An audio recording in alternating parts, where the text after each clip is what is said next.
Hi, welcome to the Hyperfixated Fan. I'm Rachel. And I'm Hunter. Today we're going to be talking about Indiana Jones. Hell yeah. All of them. All 5. And actually, did you know that it was a TV show? No. From when? I only learned about this like when I was gathering my notes together. It's called The Young Indiana Jones Chronicles, and it ran from 92 to 93. Is it like animated or? No, it's there's 2 seasons, 28 episodes. Each one was 45 minutes, and it's just like about young teen Indiana just having some little adventure. I didn't watch it. Is there like anyone famous in it or not? I didn't. I only looked at the like main cast list. None of the names in particular jumped out at me. Is it like when he's like a kid or like how old is he? He looked like maybe 15, just from the pictures. And I truly did not do a dive. I just thought it was really funny because I've literally never heard of this in my life. Yeah, probably like younger than the flashback in The Last Crusade. I would say maybe a little, like, around that age. Around that age. Okay. That's interesting. Yeah, but I was like, I've never heard of this in my entire life. No, me neither.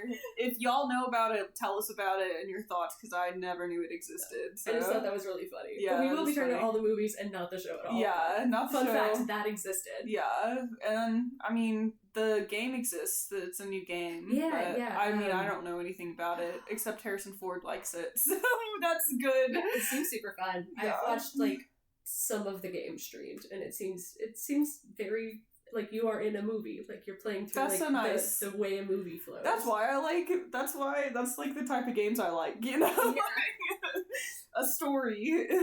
The Great Circle, that's what it's called. Yeah. I was just blanking on it. But yeah, it's very fun. Yeah, so we can talk, we'll definitely start chronologically. I want to go through this chronologically. Yeah, probably the best way to handle it. Yeah, so first one is Raiders of the Lost Ark. It came out in 1981. Yes. And it came out when Harrison Ford was 39 years old, so he's pretty young. Considered. I mean, I feel like as like a primary, like leading a first in a franchise, he's actually pretty old for the role. Yeah. But usually he'd be like 32 or something. Yeah, but I kind of like that. Yeah, and it was like only like 2 years after Star Wars, so very close to that. I really love Raiders of the Lost Ark. It's like such a classic. It still is a good movie. Like to this day, it's a good movie, you know? Yeah, it's super fun. It's a good time. I hadn't had this realization because it's been a long time since I've watched it. In my rewatch for this episode, when he first goes to meet Marion and, you know, she punches him right in the nose. Yeah. And that's wonderful. Good for her. She did, like, girl, you deserve to give him more than just a punch. Oh, definitely. Because, you know, and she says, like, right off the bat, she's like, I was underage, child, I was in love, it was wrong. They don't state it in the movie, but she was 15 and he was 25. Yeah, that's really bad. And it's like, oh, but... Yeah. It's like, why, if that was your relationship, how dare you be uncomfortable when you've just got, like, a flirting like class like buddy, but now you're uncomfortable with young women like bud. I don't know. Excuse me. Anyway, no, but I never quite realized the like full. Yeah. I didn't know how young she was. I knew she was like a kid, like underage, but yeah, I never quite grasped the full full difference there. Yeah. So anyway, but like, you know, there's a lot of like really fun stuff. I do love Marion. She's so fun. Yeah, she's a good character. I really like the opening of Raiders of Lost Ark. Like, it's a great opening scene. It's, like, classic, like, you can teach this in film school sort of scene. Yeah, you know? It's truly, like, iconic. It is so iconic because, like, when it opens, it's, like, you don't see Harrison Ford's face for, like, 5 minutes. Or however long, like, it's just, like, they're following him, and, like... You get the silhouette first. Yeah, and he, like, doesn't even talk at first, either, and then, like, when he finally, like, turns around, you get that, like, his eyes, or, like, his face is, like, illuminated with a light, and, like, nothing around him is, and that's just always great lighting, so it was really good. It's so fun. Yeah, and then also in the opening scene, the guy who's like following him through the temple, who gets like stabbed through the face, That's Alfred Molina. Yes, it is. It is. I had Isn't that crazy? Before. Isn't that crazy? Yeah, I had a note about something. He looks so young. He must be like 20. I didn't recognize him at first. Yeah, but like, because nowadays, like I only see him like middle-aged roles, you know. Yes. So it's like crazy. Yeah. Okay. So my thought about that was actually one of the things I appreciate about this, and it's something I appreciate about like all movies pre like 2010, I guess. Something like, I guess really before like the MCU took off. But it's just that like the people in this movie are attractive, not because they've been like pinched and tucked and cleaned and waxed makeup and whatever, everywhere and sterilized to sexiness. It's but very they're like natural. It's a like more of a real, just like natural like beauty. Like everyone is left like the hair is still a mess. You're covered in dirt, but it's not dirt carefully applied. Yeah, definitely. They're pretty and like attractive in an imperfect way. Yeah. And I once saw that very succinctly put, admittedly in like a Tumblr post. But the example they gave is like a sexy, attractive person versus what we think of as sexy in like a modern movie was Alfred Molina in his role as Doc Ock. Oh yeah, definitely. So anytime I think of like the comparison of like old attractive versus new attractive in movies, I'm always like Alfred Molina. Yeah. So then I was like, haha, it's funny that he's here for this. Yes. He's great. But yeah, this is just another example of that. It's like, you look at them, it's like, you know, Mary's hair is never done well. No. Like, it's a hot mess the whole time we see her. And like, Indy's a kind of a slob. Yeah, and dirt. He's got dirt everywhere. Yeah, his clothes are absolutely a wreck. And everyone knows Harrison Ford is like very attractive. So yeah, and then like Salah is just, you know, like everyone is just, you look at everyone and they're all just like normal people. Yeah. They're not dressed to the nines with perfectly tailored clothes. It's very nice. For it's sure. So nice. Yeah, it's very nice. It's so nice, and I think it follows that through most of the movies. Yeah, I agree. All. Yeah, definitely. Something else, I'm still on the opening. Yeah, fair. No, this is like the last thing about the opening is like when, first of all, it's like really funny when he yells at the pilot, like, start the plane, and he's like about to catch a fish, and he like looks and he's like deciding between catching the fish and like starting the plane. God, yes, he's like, oh, but can we wait like 2 more minutes? Like, I see that you're being hunted by the natives. That's so funny. And then my favorite part of this whole opening is like when they're in the plane and Harrison Ford's like, why is there a snake in here? And he's like, well, that's just my pet snake, Reggie. It's just Reggie, come on, Indy. That just kills me. Like the way he says it, like it's so funny. Right? Oh, I love it. And the first intro of the series. So random. Like, my question is, like, clearly they came with this guy. Did he not know Reggie was there on the way in? Like, did he pick up Reggie and throw him in the plane? Like, and he's like, now you're my new pet. Like, yeah, he's like, hey, I just found this snake in the jungle. He's my pet now, and his name is Reggie. It's so funny. Like, I just love it. It's just such a good movie. Like, one other thing in the opening. That I think is very interesting, because it does kind of set this up for a consistent thing through the movie. Is Balak, the kind of rival archaeologist. I don't think anyone in this series is an actual archaeologist. I'm going to throw that out here. But Balak, they're just like the historians. Catches Indy on his way out, takes the idol from him. But like, Indy has come in here, rampaged through this temple, or like resting place, whatever this place is, rampaged through, busted down its security system, stolen this idol, whereas Balak has come in here and spoken with the local native population, befriended them, and like is like communicating with them about removing this idol. And we're meant to see Balak as the bad guy. And like, yes, later he is signed on with the Nazis, which is unforgivable. Yes.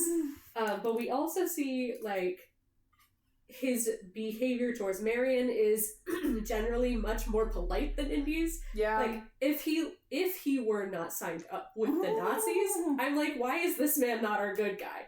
But the answer is because he's signed up with the Nazis. It's like he's willing to do whatever to get what he wants. Including talk to the natives and negotiate for getting this idol out. Like, well, we don't know if he did it for that or did it to just, like, militarize them. I mean, that's also possible, and he did, like, when he held the idol up, they seemed to, like, bow to it, and it's like, we don't know if he would have just run with it later.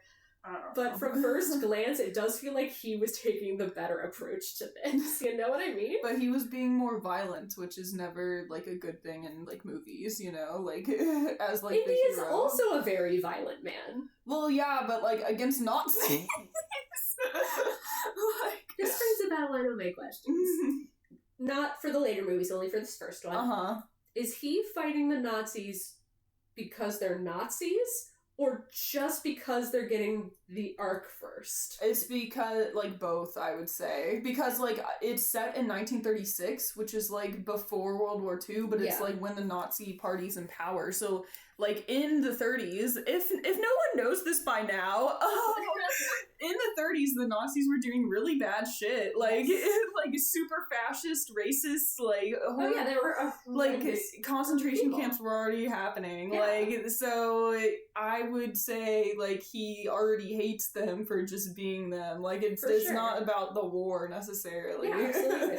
Yeah. It just seems like, at any given time, he's much more focused on the arc than actually doing anything about, like, the Nazis. I don't know, I was catching that, like, he was, like, talking shit about them, and like... Yeah, you can easily not like and even hate a group of people, but without taking action against them. It seems to me they're just more of an obstacle for him getting the arc. Well, yeah, because I guess at this point it's like, what can I do? Like, I can't... It's not his problem, he's not from Germany. Yeah. So, I don't know. I found it very interesting, especially because we know in later movies, he is so anti-Nazi and, like, they are, like, he becomes, like, he's a war hero and... I feel like he already has that. It's just, like, he can't do as much yet, because it's, like, not World War II yet. I mean, fair. It just seemed like it was such, like, a secondary issue. It was more just like they're in my way rather than the arc. Yeah, I am going to take them out while I'm working on getting. Yeah, because it was like Belloc is like the biggest adversary, I think, in this movie. Wait, he's so much more focused on Belloc, who is technically not of the Nazi party. He works with them. He is an ally to them, but he is not of their party. I mean, he's an American man. Belloc, or not American? He's French. He's French. Thank you.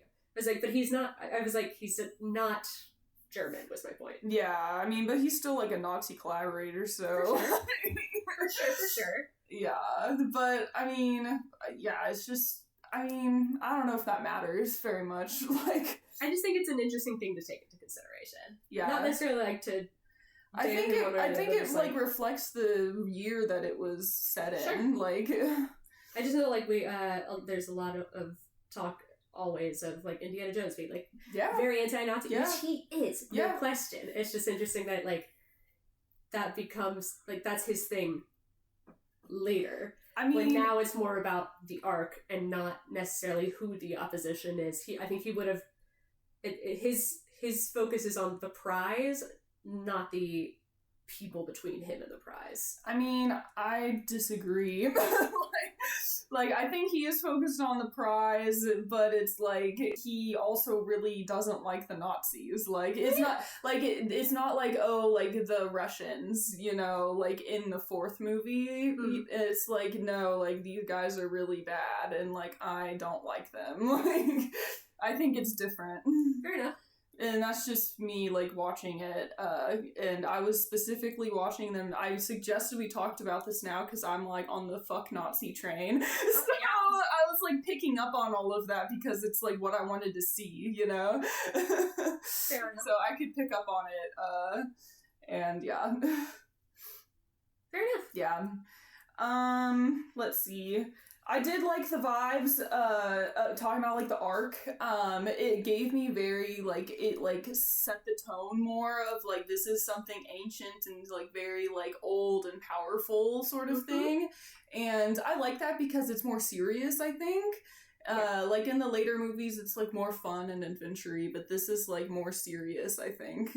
Yeah, because, they take the fact that this, like, ancient... artifact, that's what I was looking for, thank you. This ancient artifact will have power. They take that seriously from the very beginning, which is not something they do with a lot of the stuff in later. No, because some of them are like, oh, like, it's just a thing, or like it's not real or whatever. And then they just discover that there's power later. Yeah, but now it's like they knew going into it. We're looking for the arc because it's dangerous. Yeah. And we need to study how it's dangerous. Which I do think is fun because this movie does very much make the fact that in the world of these movies, the Jewish god is canon and real and powerful. Yeah. Which is very fun. Yeah. Like, they're like, no, this is canon. This is real. Yeah. And he's dangerous and don't look in his box. Yeah. Don't look in the fucking box. Don't look in the box. The rules are very explicit. Yeah, like, do not have pride, you know? Just don't. Don't look in there. Like, he told you not to, so don't. Yeah. And then what do? They look in the box. People are bad with rules, guys.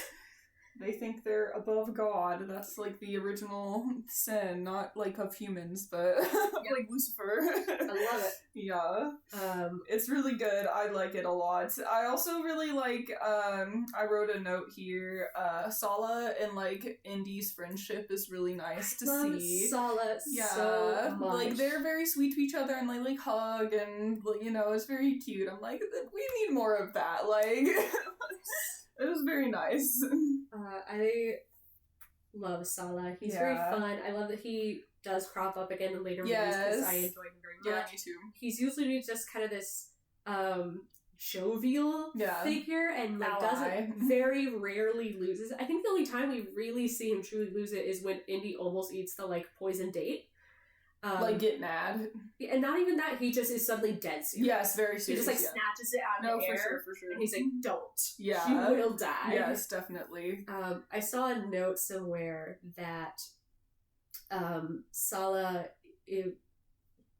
when John Rhys Davies took on the role, there was a discussion that Sala was meant to be a Falstaff-style character.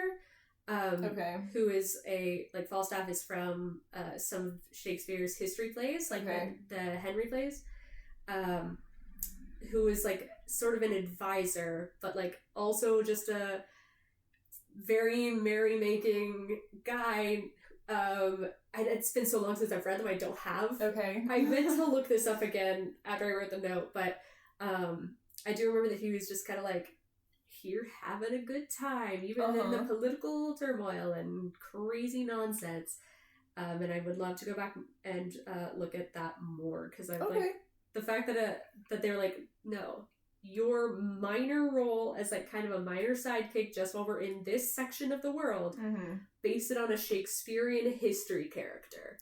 That's what I want you to do, John Rhys Davies. Literally, like, every actor does Shakespeare. So yeah. It's a great, like, instruction, I think. It's good. But I just thought that was, like, so funny. They were like, hi, John Rhys Davies. First of all, I love John Rhys Davies. Second of all, John Rhys Davies, I love you, and I think you should go Shakespearean with this role. It just delights me. Yeah. But I really have to go back, and I meant to do it before our episode, I fully forgot, but look back into, like, more of who Falstaff was. I think I only read one of the plays that he was in, but he's in, like, 3 or 4 of them? He's in, like, a bunch. But so I just thought that was really fun and a fun little fun fact. Yeah. Something else I really like about this movie, the special effects. Yeah. The special effects at the end. They're great. Like, that scene is so iconic. Like, it's just so good. Like, love it. When they open the Ark, like, and it's like all the ghosts or spirits are like floating around, and everyone's like, oh, what is this? And let's keep looking. Yeah. This clearly is a good idea. Oh, that guy turned to a poulter says not to look. Let's keep looking. Yeah. And then just, like, how it, like, changes and turns to, like, being horrifying is really well done.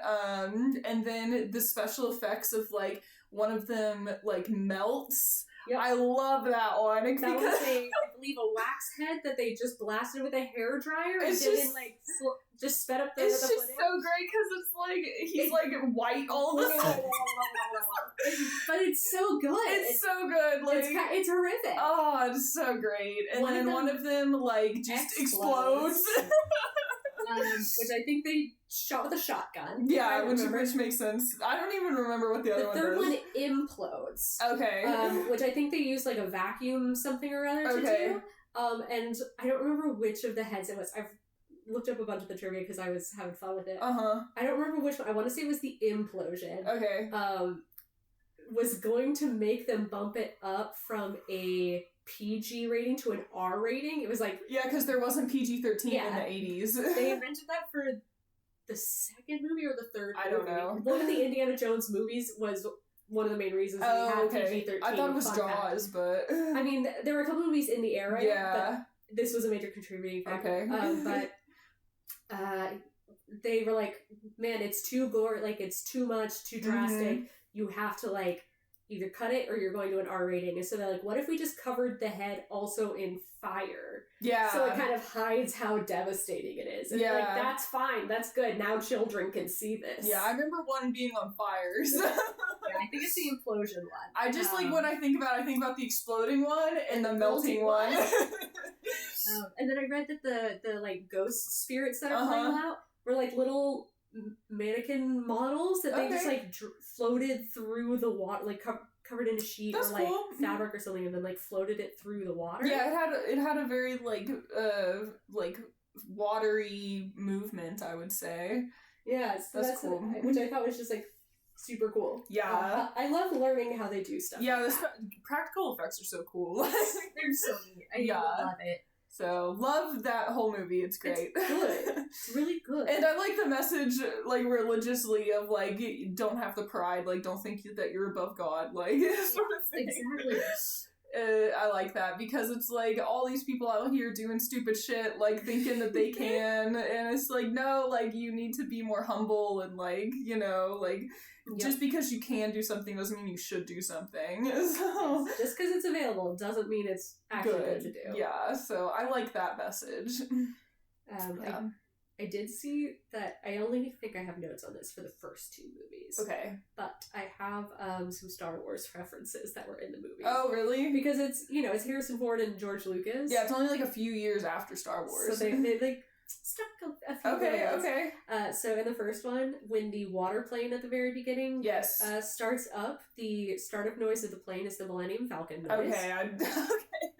Yeah, like these are not things I would have No, but these that's are things that were pointed out to me. Yeah. And then the call letters on that plane are OBCPO for Obi-Wan and C-3PO. Okay. And then in the Well of Souls, you can find engravings of R2-D2 and 3PO. Oh, cool. And like one of the back walls. That's cool. But I was like, that's just cute. Yeah. That's really fun. They're a little more obvious in the second movie. Okay. Some of them are. Okay. But yeah. Okay. I just thought that was neat. Yeah. And that you'd get a kick out of those. Yeah, that's cool. Is the Raiders of the Lost Ark, is that the movie where he, like, fights the big Nazi and, like, gets, like, sliced by the plane? Yeah. I could never watch that as a kid, and I still can't watch it. Like, it's too disgusting to me. Like, getting wood chippered and, like, propellered to death is, like, one of the worst things I can think of. They don't really show it happen. They show, like, the huge blood splatter going everywhere, and that just gets me, man. Like... I could never watch it. Like, whenever it was on TV, I would, like, cover my eyes and my ears, like... I thought that they were supposed to have, like, that big guy be just, like the actor. They were gonna have just, like, that guy be in every movie. Have, like, a similar fight scene in every movie. Yeah. And I think the second movie, they did film a scene with him, but it ended up being, like, cut for time. And then he was, like, sick or unavailable for the third movie. Okay. And so then they just were like, whatever, we're not doing this. There is a big Nazi in the fifth movie. He's so big! He's so big, so they kind of, like, brought it back. Yeah, I was like, this has got to be a reference. Yeah, like, it surely is. I this totally guy's agree. huge. Yeah, he's fucking big, so... I like look that. At how big he is. Yeah. I think I was so huge. I know, it's crazy. I'm like, is he actually that big, or did they like CGI him? Like, I don't know. There's one scene where he looks insane, so much bigger, and then the rest of the time, I'm like, that's just a large man. Yeah, so I don't know. I feel like that one scene they made him just so much bigger. Maybe. I'm gonna look it up. Well, that's all I have for the first movie. Yeah, that's about what I got. Okay, I really like it. I will watch it anytime. great movie. It's fun. It's a good time. So, second movie, I've only seen this movie like twice because it's so racist. God, isn't it though? So racist. Isn't like, it? I cannot watch it. Like, first of all, it's insanely racist. 7'2". Oh my god, that's so tall. Oh my god, he's that big. Wow, good for him. Is he, like, where's he from? He's Dutch born. His Dutch. nickname is the Dutch Giant. Okay, cool, that's cool. Oh my god. Good for him for Wild. doing movies. Sorry, yes. Okay, Temple of Doom. No, Temple of Doom is insanely racist. Yeah. There's also, like, the bug scene. The bug scene. Yeah. There's also the crocodile scene. And, I like, kind of enjoyed the crocodile. all of those are reasons why I can't watch this movie. Like, just like the scene in Raiders, like the crocodile scene, like, scarred me as a child. Like, I cannot watch that. Like, it's just, like, again, like, being eaten alive is another one of my things. Like, it's terrifying to me. Cannibalism's like your favorite thing! It's different, though, like, when a creature eats you alive versus, like, a person. It's fair. different. There's no intimacy involved. And it's like, they just gobble you up, like... It's too painful. Like, I cannot deal with that. So watching that, and like the water turns all red with the blood. Oh my god, I cannot. It is also funny though, because if you do like watch, the water's turning red, but the animals are only chewing on clothes. I know, but it's still, like, where'd the body parts go, guys? I know, but like as a kid watching that, it's like horrible. For sure. Oh, absolutely. Yeah, but they definitely made it more like PG, I'd say, than R in that specific scene. Yeah, that scene for sure. But I didn't rewatch it for this because I can't bring myself to watch it, honestly. It's bad. Yeah, it's bad. Like, it's supposed to take place in India. Yeah. And, like, they requested to film there. Mm-hmm. And India, like, or, like, you know, the people who are in charge of that in India, like, review the script and they're like, no, it's too racist. What are you talking about? Yeah. And also, like, I don't like the girl in it. She's so annoying to me. God. She's so annoying. I cannot even deal with her either. Here's the thing. I did my best to be like, I'm gonna hold judgment. I'm gonna, like, wait and see, and she'll, like, help out later. No, she's the worst. But, like, literally at no point does she get involved in the adventure. She just whines and, like, screams and cries the whole time. Marion is way better than her. she and, like, to be fair, she didn't want to go on this adventure. Their plane crashed. Yeah. Fine. But still. But, like, if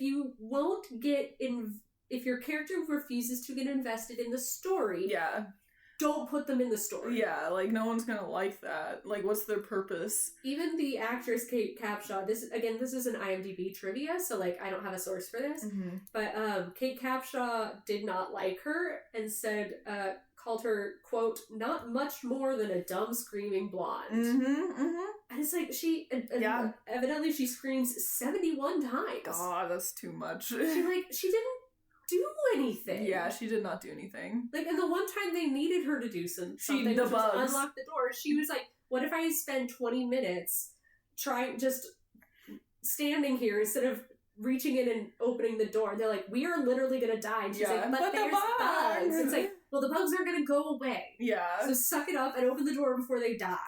It's just, this whole movie is just bad, in my opinion.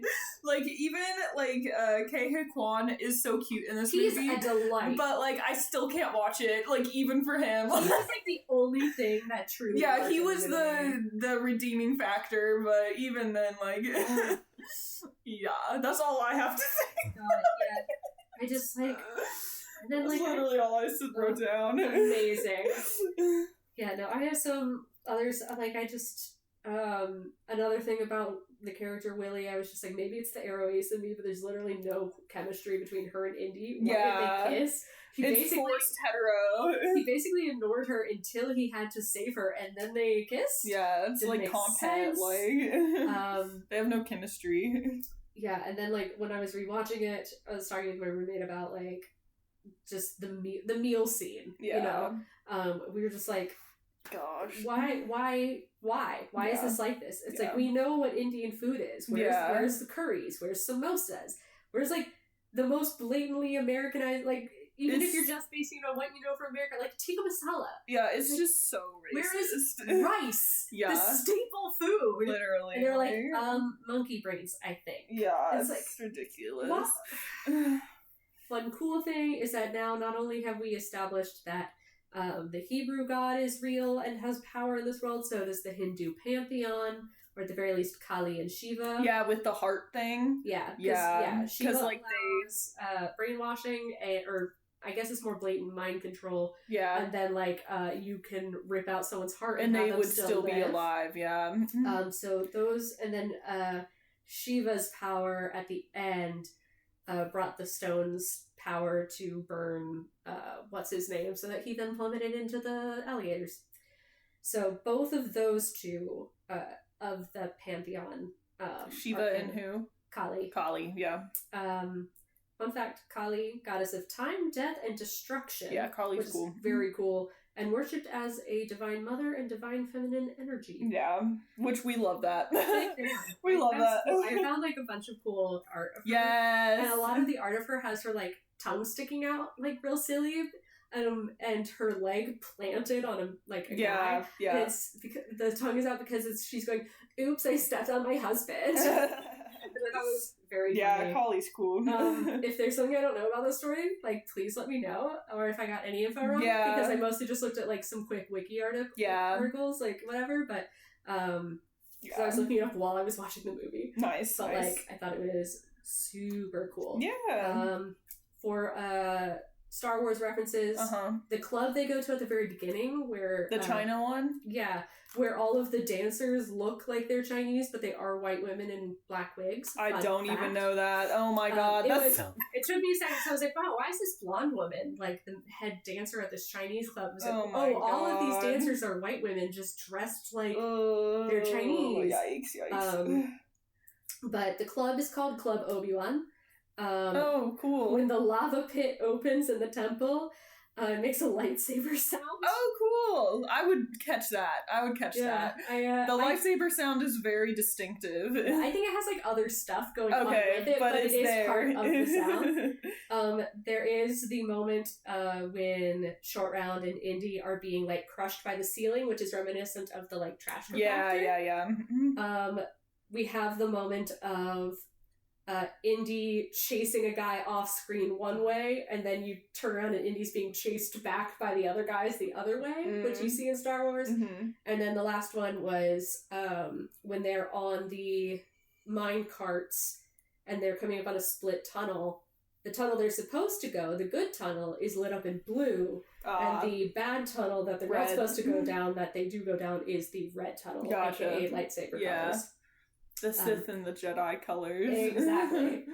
Which is, also what lots of people color code their stuff, but we all know. Red, blue. So, that's just a fun thing. And those are all of my notes on Temple of Doom. Great, let's go to the third We can move on. So the third movie is Last Crusade. The Last Crusade, and this is also like 1 and 3 are like tied for me. I love Last Crusade. It's fun. I love this one. Sean Connery's in it. He is. Love Sean Connery. My mom likes Sean Connery, so it's a fun one. And then also River Phoenix does a great job in the beginning.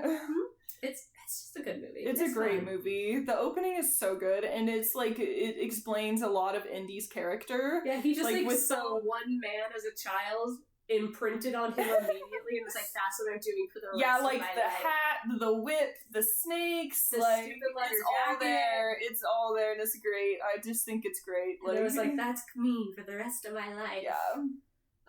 It's cool. It's so silly. I love it. I love it so much. Like, it's a really good opening. And then also, like, his dad's a dick.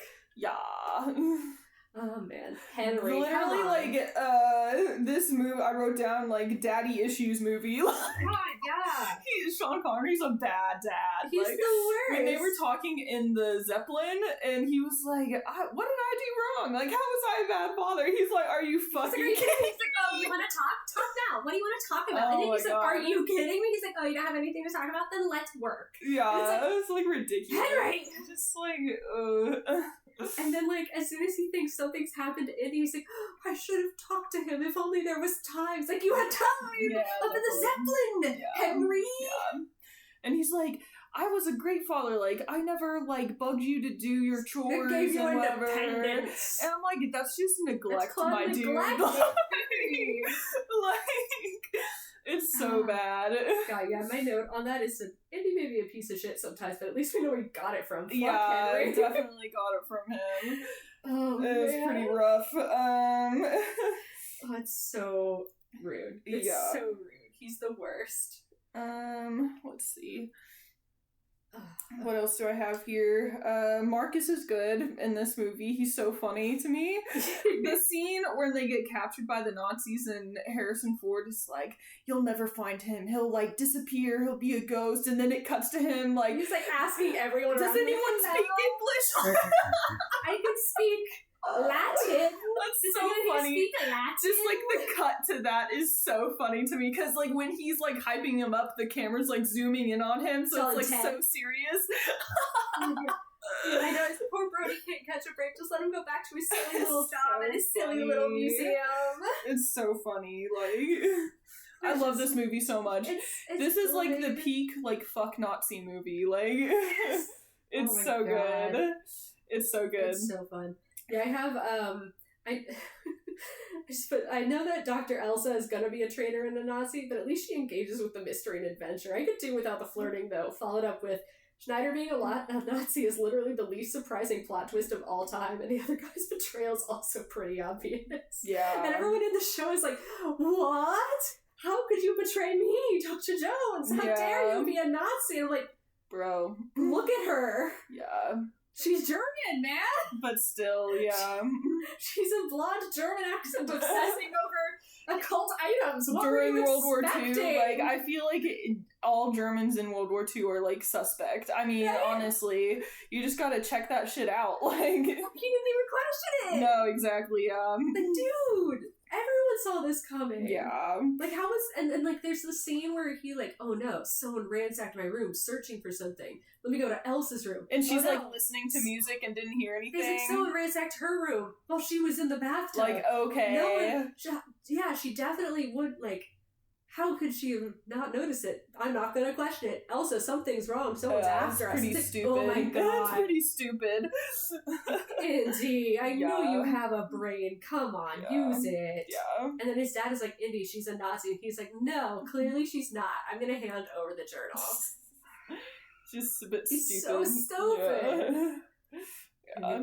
Incredible. I like that they, like, are very clear, like, when he goes to Germany and stuff to, like, get the journal back, like, he goes to Berlin, and they're, like, burning books, and she is, like, crying because, like, she's an academic, but he's, like, you're a fucking Nazi. He's like, this is you! Yeah, like, you did this. Yeah, I didn't think you liked books or whatever, and she was like, I don't care about the swastika, blah, blah, blah. It's like, bitch, you're just as bad as them at this. You were, like, highly ranked in the party. You did this. Like, if you're, like, even if you don't agree with their politics, like, you join them and that's all that matters. Like, that's all that matters. You're like, excusing I think he says something like, you're up on that platform. Yeah. Like, what are you talking about? Yeah, like, it does not fucking matter. Like, if you collaborate with them in any way, like, you're just as bad. Yeah. And I really like that clarity. Because, like, after he finds out she's a Nazi, he, like, hates her for the rest of the movie. Which he I does, appreciate. He does, like, try to save her life at the end just because he's a good person, but, like... It has nothing to do with, like, her specifically. No, he does not like her, so I like that a lot.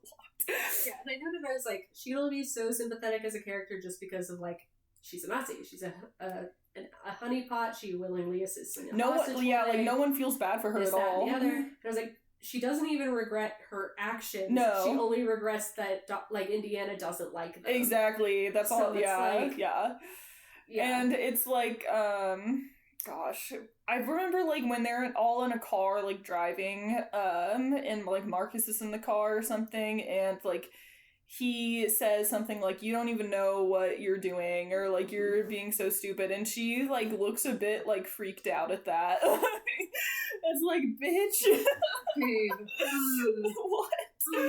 It's like, now you're trying to think things through. Like, it's just so stupid. So, it's so... yeah, like I said, this is the fuck Nazi movie. It is, for which sure. we appreciate. So. Absolutely. This is what I'm here for. Yeah.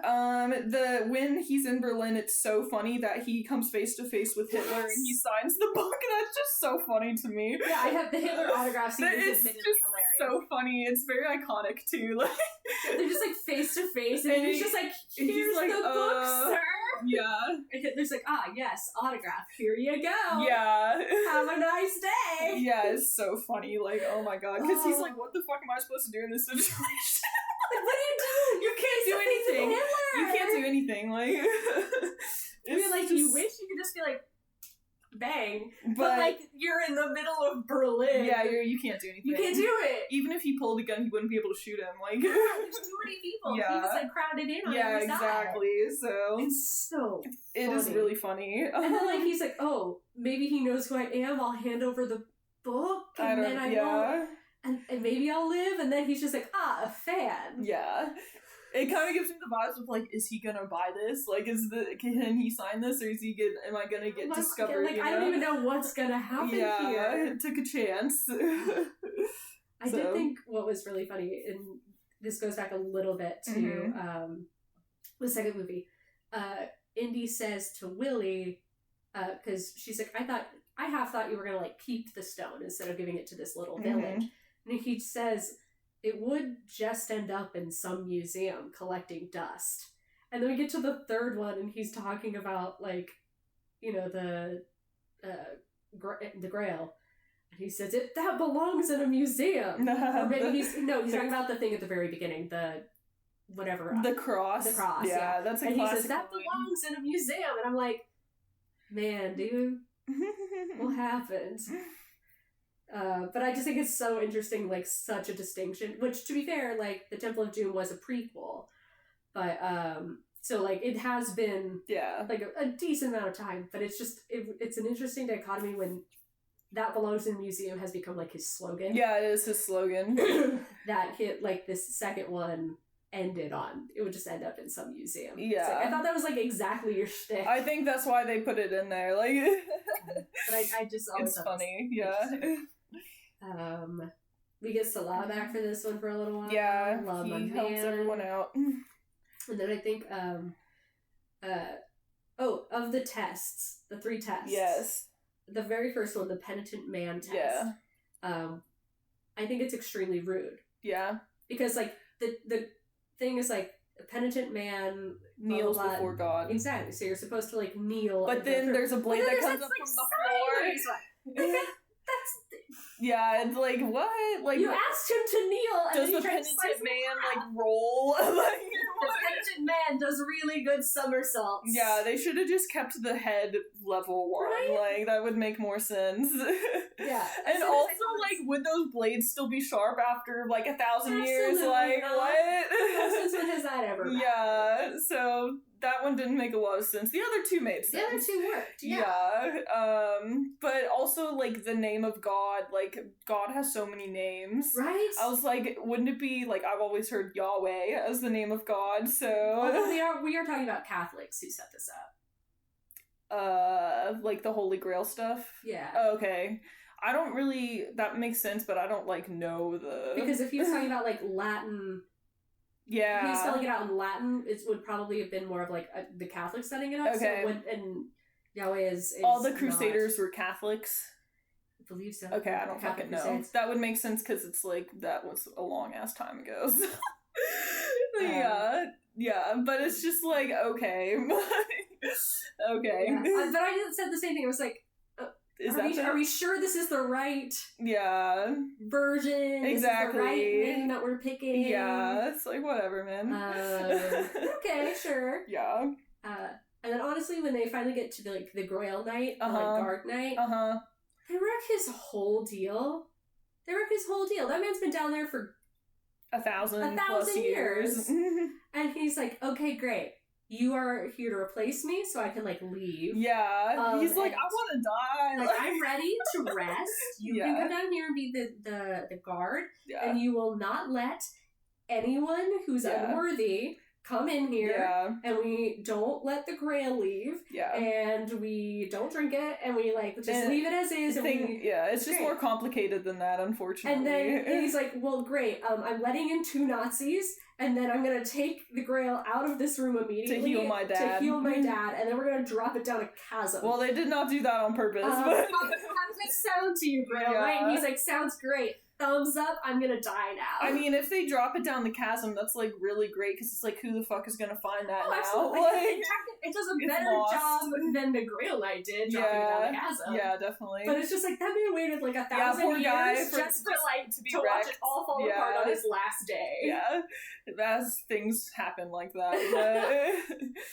I did wrecked him. Yeah, I really liked how they had the all the cups set out. Yeah. And then figuring out which one was the real one. I like that because it's the cup of a carpenter. Yeah. You know? Because they still had gold all I know, I was like, where'd the gold come from? I was like, they must have added that later.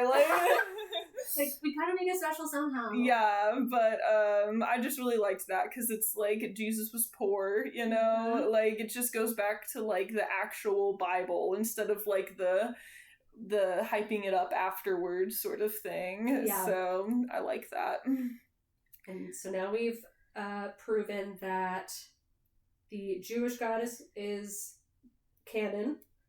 The Hindu pantheon is canon. Mm-hmm. The Christian goddess canon. Yeah. Whether those two are the same beings or different, we don't know. I wonder if they talk about the Grail is especially relevant in the legends of King Arthur, Arthuriana. So King Arthur might be real. Potential there. Yeah. We could have King Arthur being real in this universe. Okay. No way to know for sure.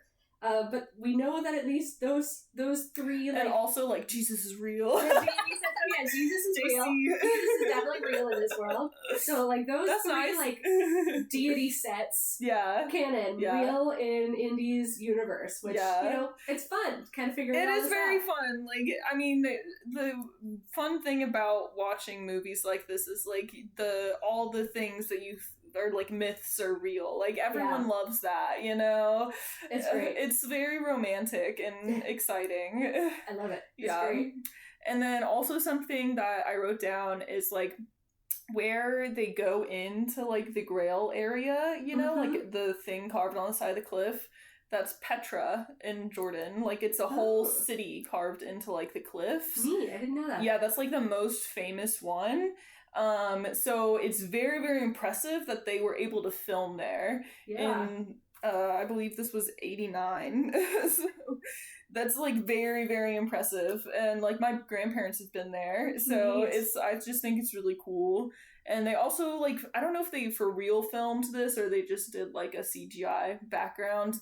Transformers 2 has a scene in Petra in that exact same thing. So it's just I googled it too. It's one of the 12 wonders of the world or something. It's a really big deal. So it's really cool that they actually got to go there and film it. Yeah, very. I mean, it's a cool looking place anyway. Yeah, it's very cool. So very cool. Mm-hmm. That's all I got. Oh, the death special effects in this one of the guy drinking the wrong cup and aging very fast. Yeah, his it's vitality. Instead of giving life, the life has been sucked out of him. Got disintegrated. It was so good. I really love it. When he's holding on to her, it's ah. Yeah, she's no, thank you. Get no, the thank fuck you. out from me. It's just so good. I love it. It's just, I mean, they must have done a time lapse thing. Yeah. It was really good. It was good. I liked it. Yeah. So, loved the third movie a lot. It's a great one. I mean, it would have been a good, end to the series, and it was for a long time. Yes. I also wrote this down. In the third one, Harrison Ford was 47 years old. 47. And he does not look 47 in that movie. No, he looks good. No, he definitely, yeah. So, I wrote that down. And then the fourth movie, Crystal Skull. The Legend of the Crystal Skull, I believe, is what it's called. Or Temple or Island? I don't even know. Something Crystal Skull. Crystal Skull. There's a Nancy Drew game called Legend of the Crystal Skull. I might have gotten that mixed up. What is it? Kingdom of the Crystal Skull? I think it's Kingdom. Indiana. Hang on, I'm gonna get the exact one for you. Okay. Here. Kingdom of the Crystal Skull. Okay, yeah. Okay, Kingdom. Sorry, got that mixed up a little bit, but it's fine. You know how sometimes you think of Nancy Drew instead of Indiana Jones? Yeah, Nancy Drew is like in half my brain at all times. But anyways, the Kingdom of the Crystal Skull movie came out in 2008, which is 20 years like after the third movie. So at this point, Harrison Ford is 67. Hell 67. Yeah. He looks good. He looks like he's only like 60, in my opinion. Yeah, he's not too bad. No, he looks really good, and yeah, so this movie, like... I'm still questioning whether he should be doing his stunts at that point, but, like... You can't tell him no, he's a stubborn old man. Yeah, you can't tell that man anything, but he's like the stereotypical stubborn old man. Yeah, for sure. So the first and the third movies, the first movie set in 36, the second movie set in, like, 42 or something. Yeah, something like that. Like, in the middle of World War II. And so, since the fourth one is 20 years after that, it's like 57, I think. Yeah, something like that. So yes, it is 57. Yeah. It's so funny. I just like watching like it opens with like a bunch of like the boppers and like 50s and bright Technicolor pop, like Elvis is playing on the radio, something like that. Yeah, I'm pretty sure it's Elvis. and then they're like end up driving past a military caravan on the road. But they're just like, oh my god, race us! Yeah, and whoever's in the front car does for a little bit. Yeah, and like, oh, cute. Who's gonna die first? And well, it turns out the caravan is actually KGB. Yeah, so like it's whatever. Russians.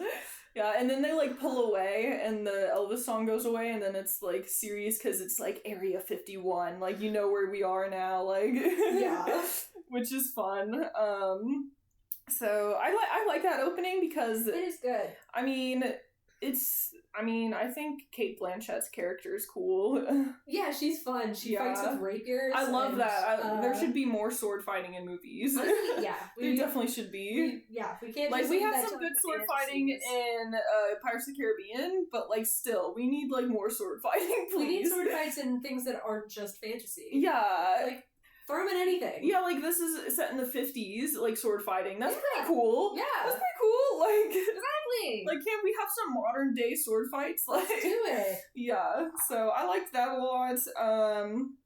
And then, like, the very tease of the Ark in this warehouse for, like, 2 seconds.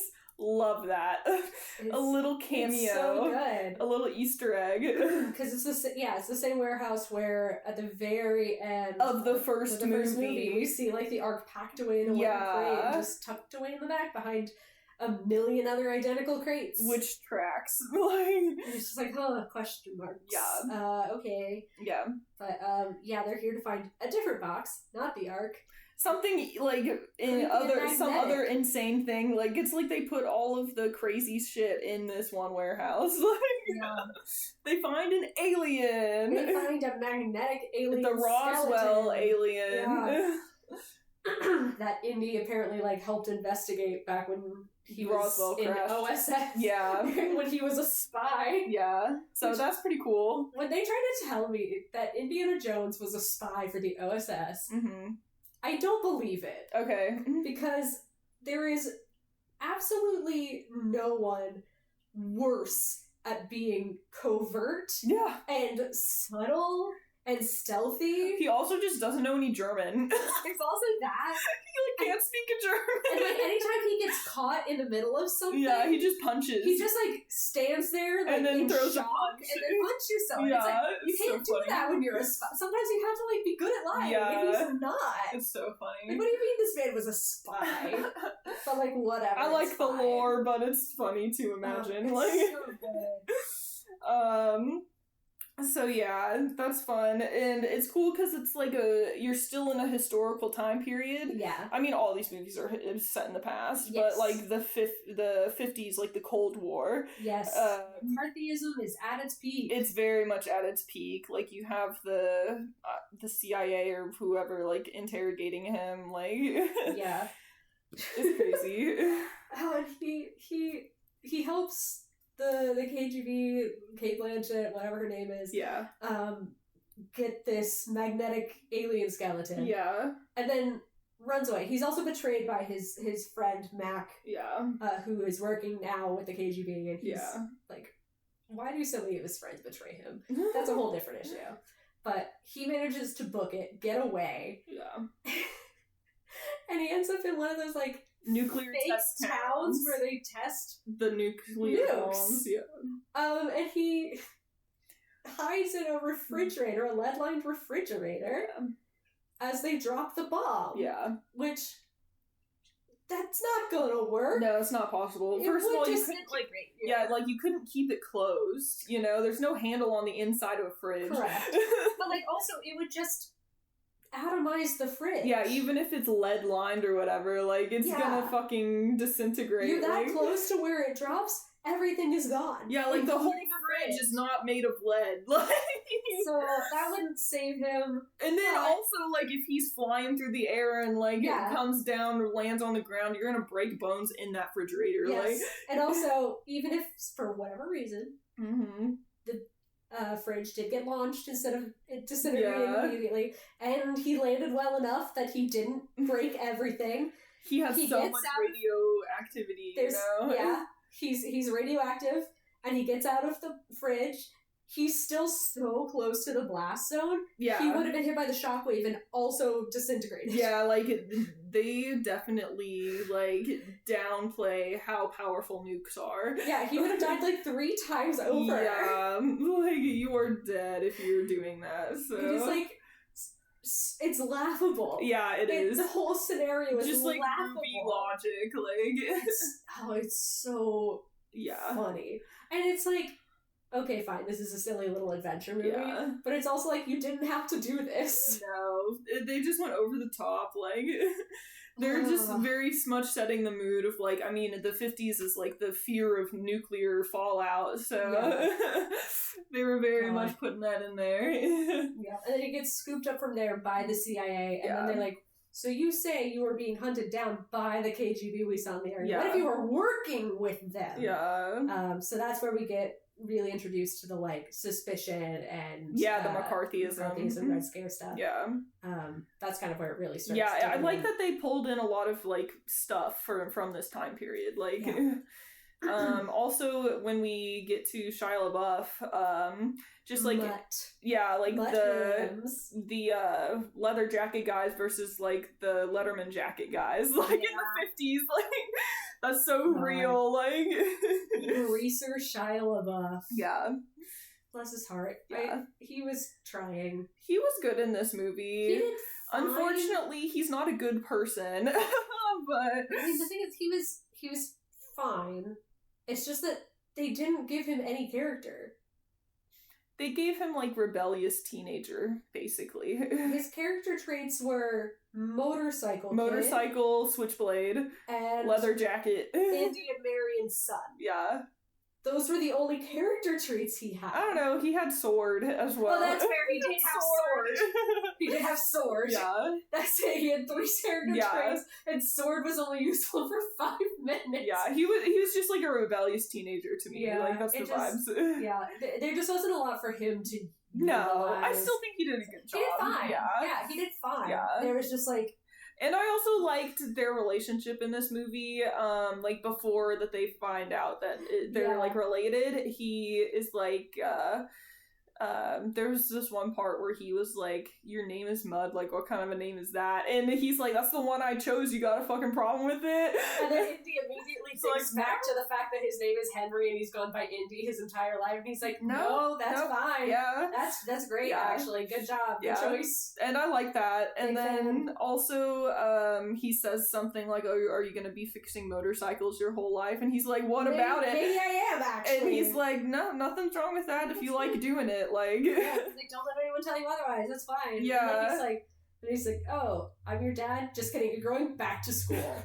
You have to go back to school That now, was just funny, but... Yeah, and I don't think he even meant it, because that's part of the fight to distract the guy. Yeah, they're just fighting. The conversation was really funny. Yeah. It's like, so you can't just change your mind just because you think I'm your son? Yeah. Like, shut up. It's like, oh, now you have, like, all of your internalized father issues coming out, like... Henry Sr.'s coming out. Yeah. But, I don't know, I just liked that relationship of, like, having, like, an adult tell you, like, you can do what you want, you know? Yeah. Like, you're responsible for yourself. Like, I like that. Yep. So, and then you have John Hurt, who plays... Love John Hurt. Ox, yes. Who is a delight. I had forgotten he was in there. Because I saw this movie when, like, it first came out in theaters. Oh, yeah. I remember I did, too. Truly has not thought of it since. Yeah. The only things I remembered about it were the ant scene. Oh, yeah. The infamous ant scene. God, those giant ants, and, like... We'll talk about that. Yeah. I have things to say. And then, like, that Shia LaBeouf was Indiana Jones's kid. And yeah. those are the only two things I remembered about the movie. Oh my god. So, I owned this movie on DVD, and I would watch it, like, over and over again. The Tism was on this one. Like, I remember I watched it for the first time in Arizona when I was visiting my grandparents, and we were like, we gotta go see this fucking movie. Like, I have to go see this movie. And then, I actually bought the DVD from Blockbuster when Blockbuster was going out of business. Like, amazing. Like, I went to Blockbuster and, like, bought, like, 5 DVDs, and this was one of them. I still have it. Like, I still have it. So, this is one that I have rewatched, like, over and over and over again, yeah. Because it's, like, panned everywhere. I love it! I'm not saying you're wrong to love it. Like, a lot of people, I'm sure, do, but I just think that's so funny considering it's my personal experience. Just, like, tucked away. No, this was, like, part of the whole thing for me. Like, all of them. The second one was panned for me, but, like, I think everyone hates that one. Yeah, but... I think even, like, George Lucas and, the other guy. Steven Spielberg?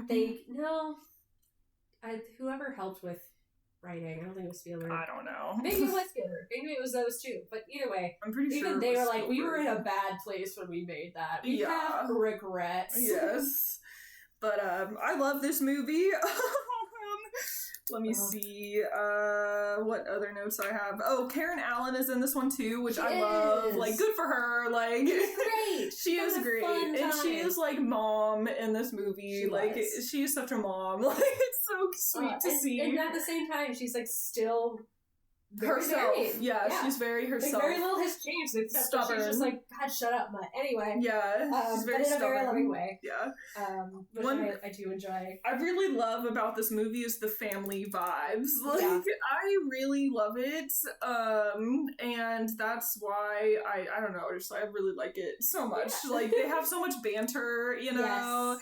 And they all, like, learn to, like, adapt with each other and stuff. And I think it's just so cute, and I love it. It's good. I love it so much. The interactions are good. Yes. This movie, I think, really pointed out to me just how much Indiana Jones is not an archaeologist. Yeah. Which we see throughout all of the movies. Yeah. But this one points it out hardcore to me because when he and Mutt find the like the tombs, the Coronado, or Francisco de Oriana, they find like the 6 of them or whatever. They're like cocoons. The first thing Indy does is he just like walks up to one and he's like, let me just. He doesn't even cut it. He just rips it with his hands, right? They're like, okay, first of all. No. Yeah. Second of all, that's not going to preserve anything. Yeah. You're going to ruin the remains inside by being so rough with it.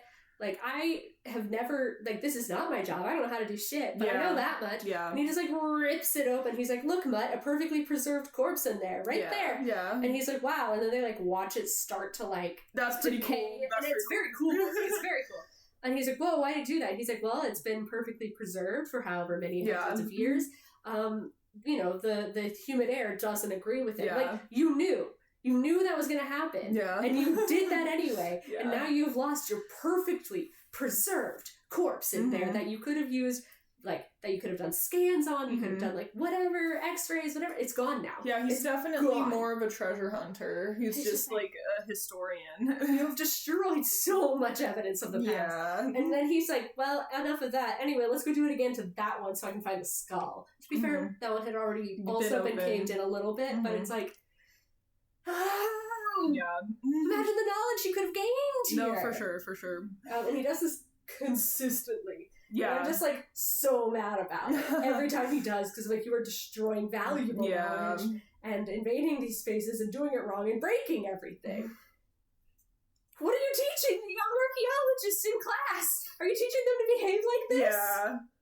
It's horrendous. I would hope, like, that, and I haven't paid attention to this exact thing, but, like, he's doing it in order to, like, save current people, you know? Like, he opened that shit to, like, find Ox, you know? Like, that went together, so, it's like, if someone who's alive can be saved, like, I can destroy the past, because, I mean, that makes sense. Yeah, I mean, definitely in this case, like, for sure, he needs to get to the skull. Yeah, but like, he doesn't, like, always do that. I recognize that.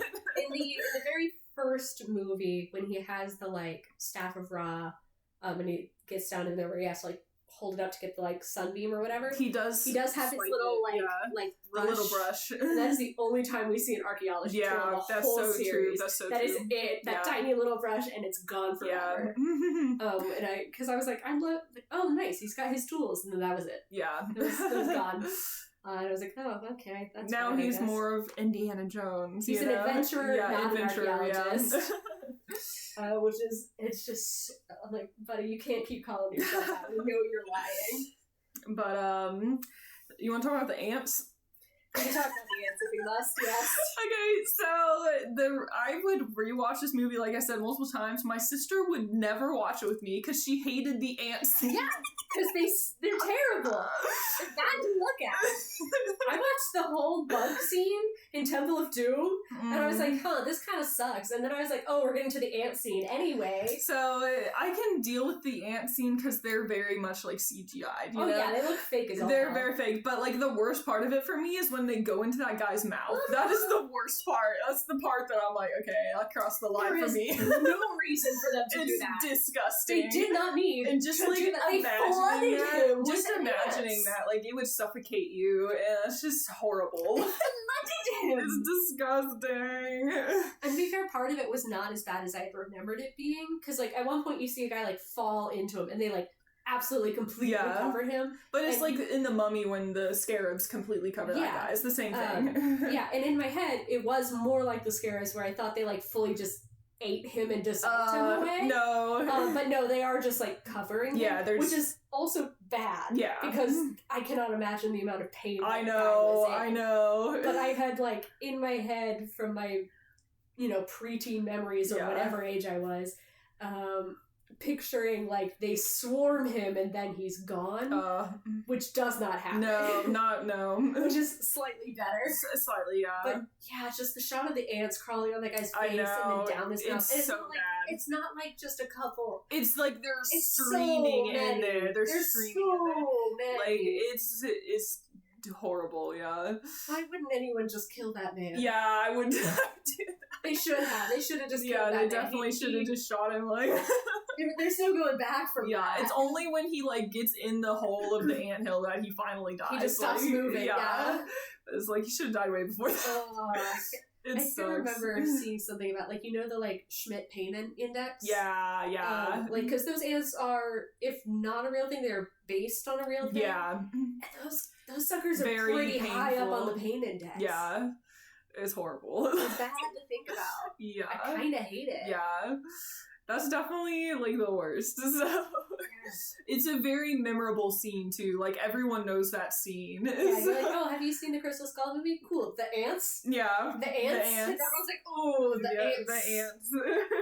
The ants. Horrendous. Yeah, it's great, though. When I would watch this with my sister, like, I'd have to skip that scene. And, like, in the scene selection, like, they labeled the scene Big Damn Ants. They're not wrong. No. God, amazing. Yeah. So talking about things that are real, the aliens are real due to this movie. Like, aliens are confirmed.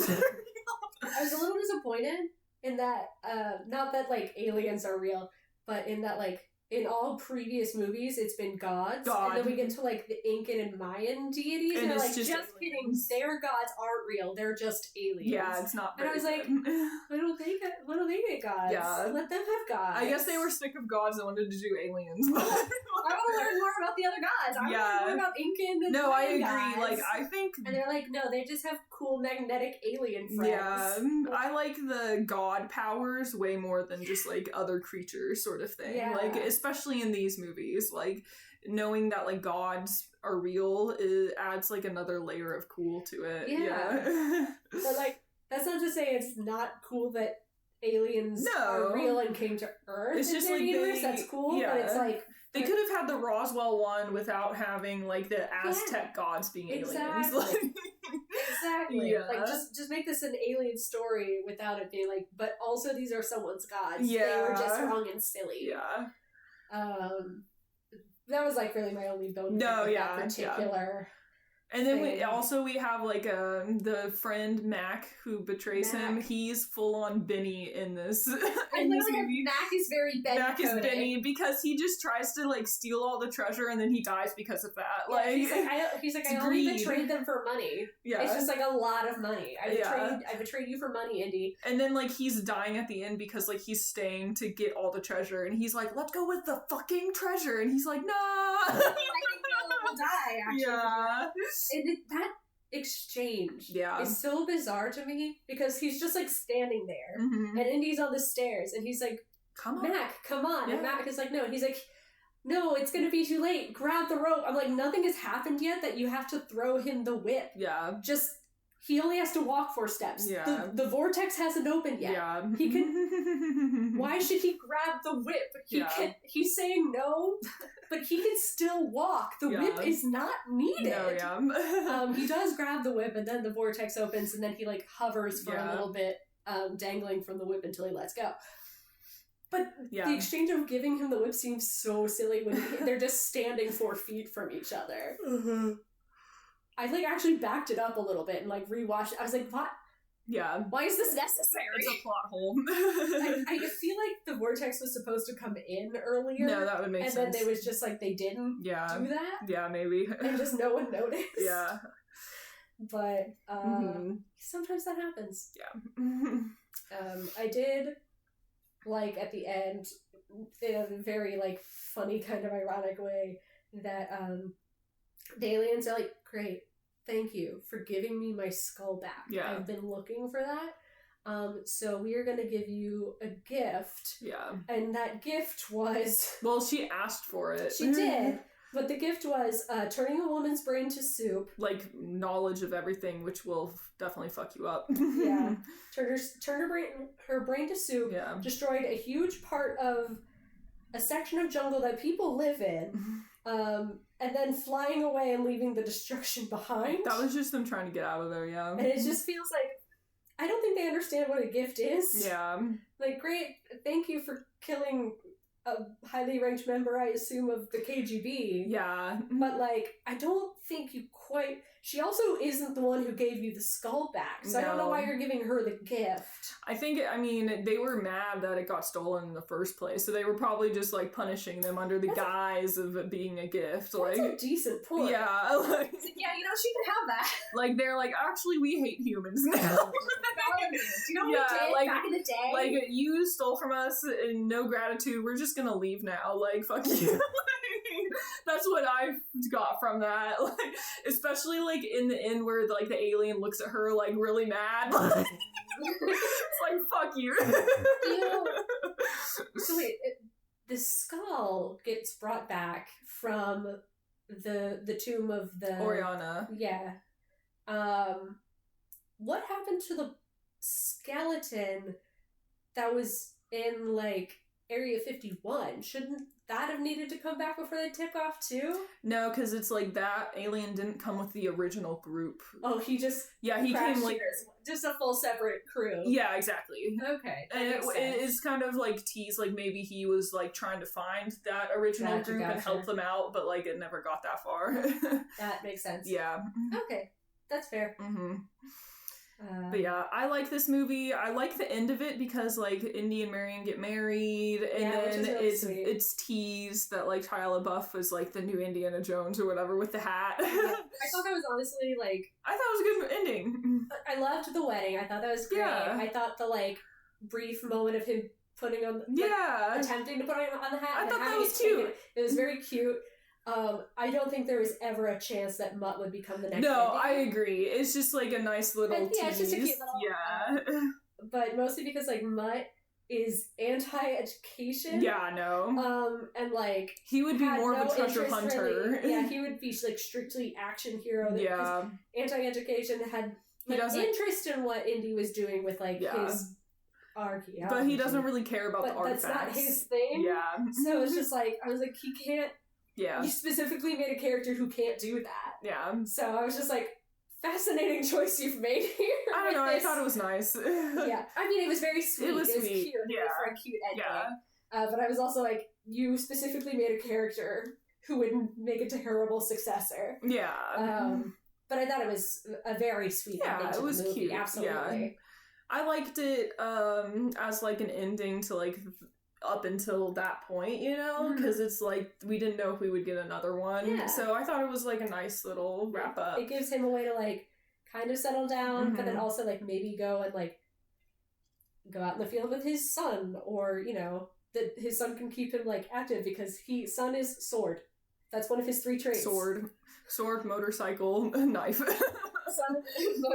Sword, motorcycle, and son. Those are his 3 traits. Literally. Yeah, it would have been, that also would have made a fine place to end it. Yeah, and so, like, I liked that. So the 5th movie, it's called Dial of Destiny. Yeah. Came out in, I believe, 2023? Yes. Yeah, like, just recent. Yeah, I saw it in theaters with my whole family, and I, like, dragged them along. So that was fun. It's funny, because I remember seeing the trailer once in theaters, and then immediately forgot about it until I, like, started watching the movies for this, and I was like, there's a 5th one? And I was like, oh wait, I knew that. Yeah.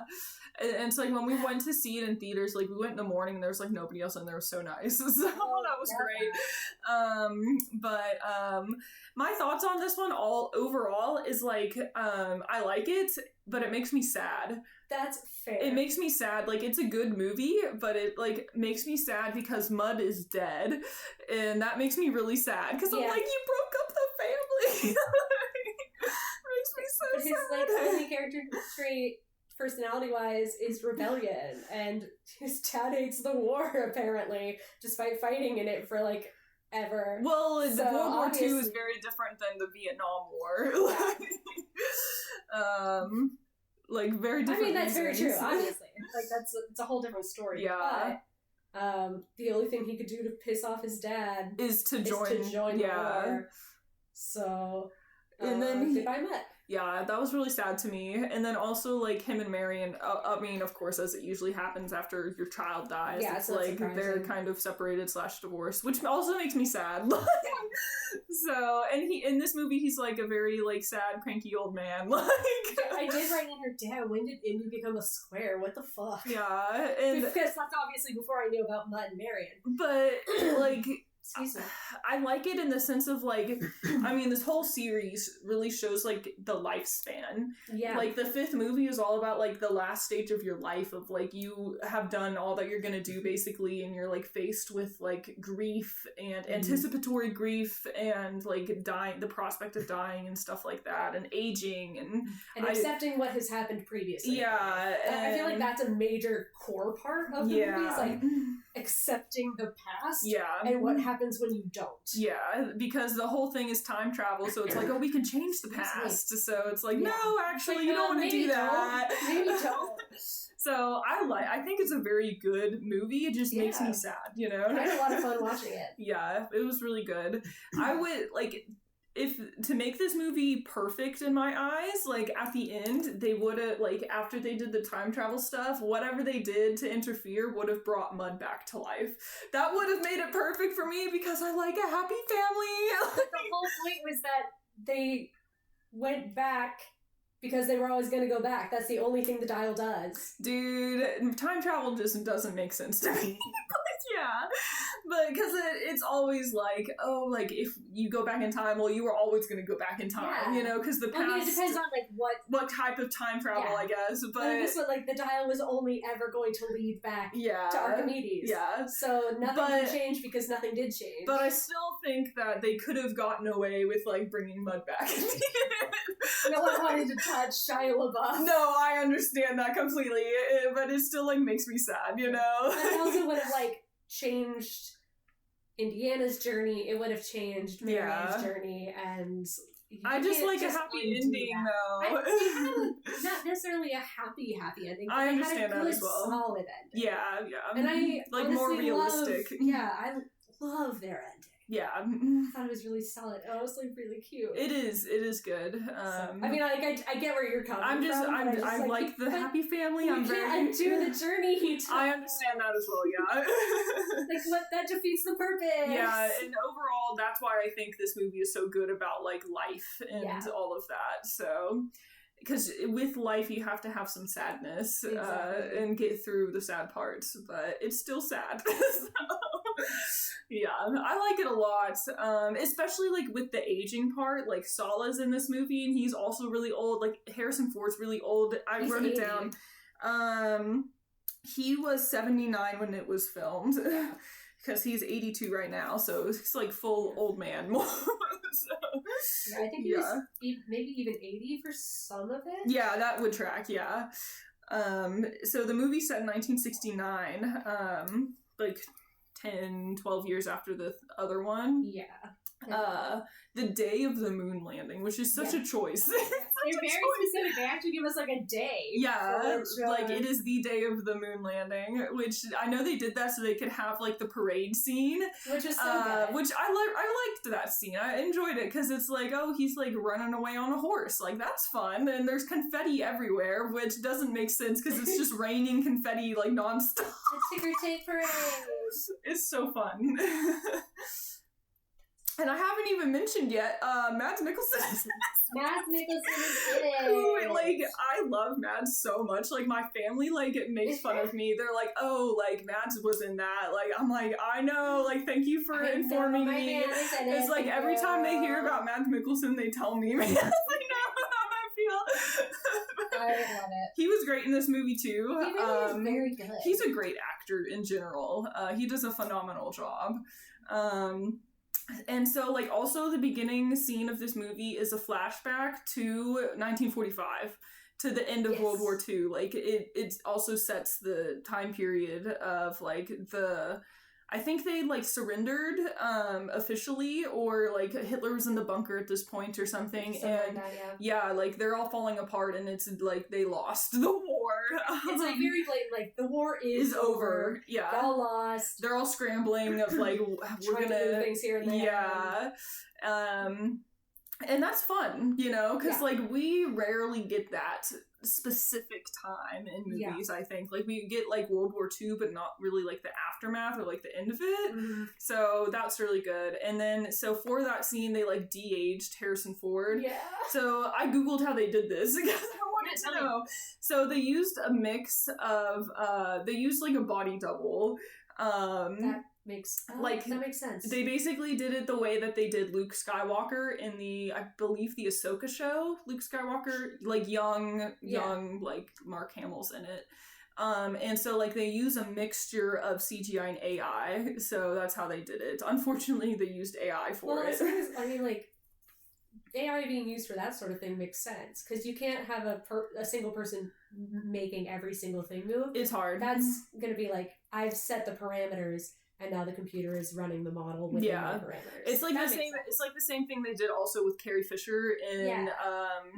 Like that's the kind of thing you want to use it for.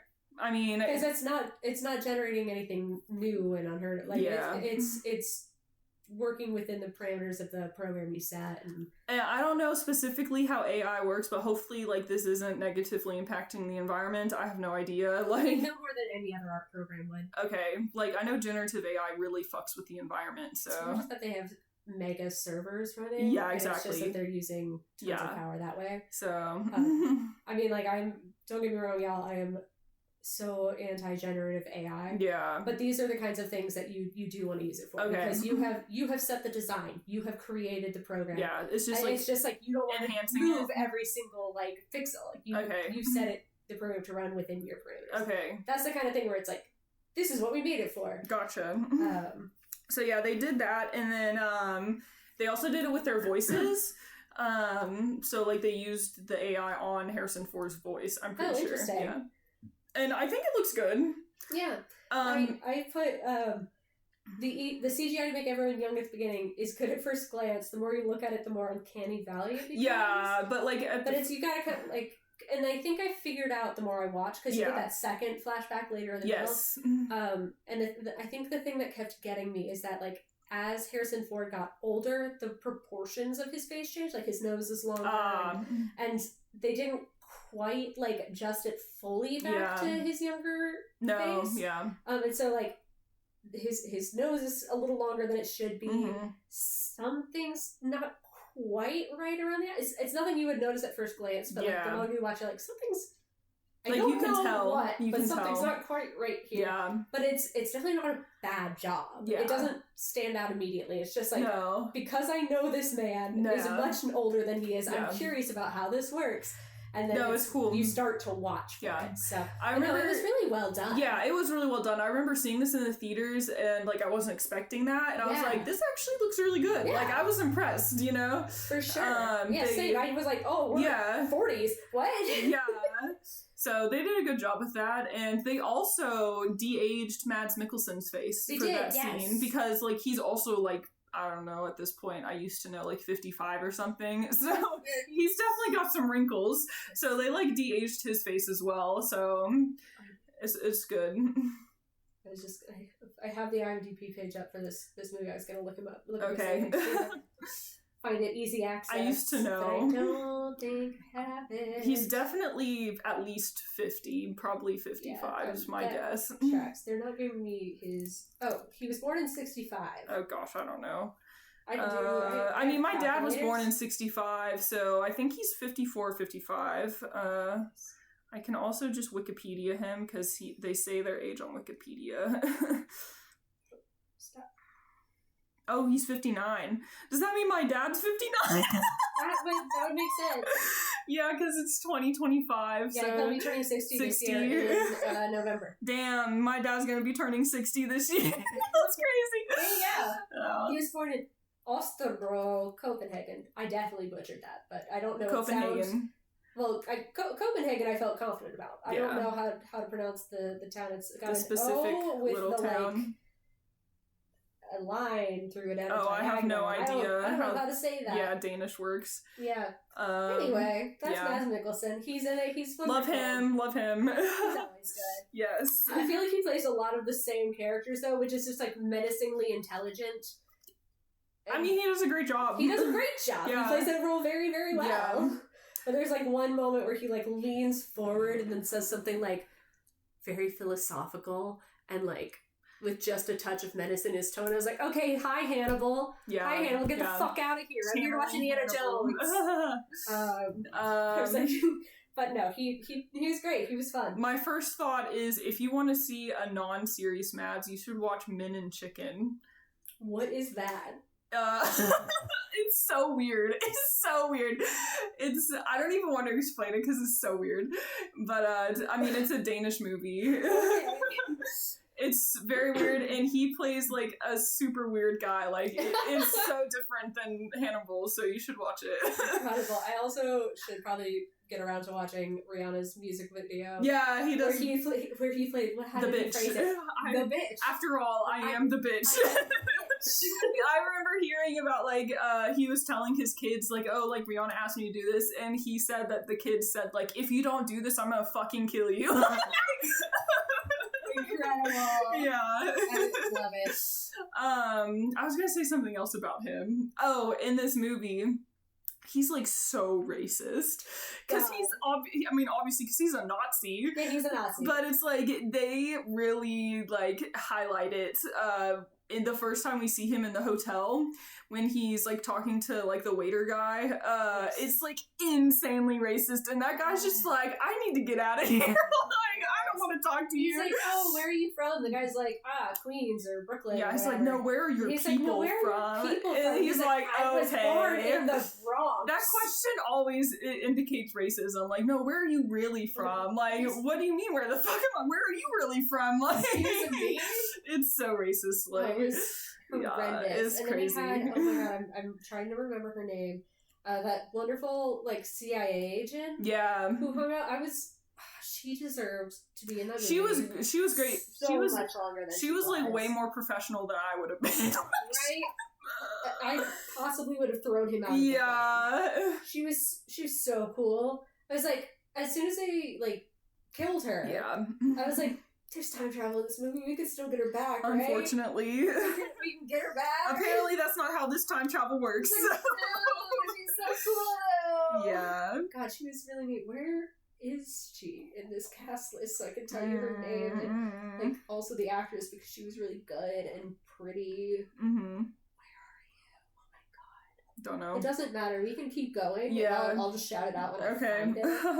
But she was just neat. Also, they brought back a lot of people in this movie, you know, like they brought back Sala and they brought back Marion. That was fun. Yeah. But there's a new old face that I was not expecting when I was watching this. Antonio Banderas is in this movie. Yeah. And I remember, like, obviously I didn't recognize him at first because, like, he's so scruffy. He's, like, covered in, like, a beard and everything. Because I was looking at things afterwards. I was like, Antonio Banderas was in that? He's the Spanish captain. Oh my god, he was! Yeah, so I remember, like, watching this movie, and I was like, is that Antonio Banderas? Like, I caught it when I was watching it, but I was like, oh my god! Like, because obviously, like, he's also aged, and I haven't seen him, like, recently, so, that's amazing. I was like, oh my god, I love you! Like, yeah, he's great. He was great in this movie, too, like, I loved his character, like, oh my gosh. I'm literally never gonna, like, when I hear the name, my first thought is always Spy Kids. Oh, I think Zorro. Like, that's also good. And Spy Kids, like, iconic, but like, yeah, that's always where my head goes. I love him so much. Like, oh my god, the guy from Spy Kids is in this. Antonio Banderas. I love him so much. So it was just so nice to see, especially like in the movie that's about aging. And he has definitely like aged. So it's just so nice. Still looking great though. Yeah, he looks great.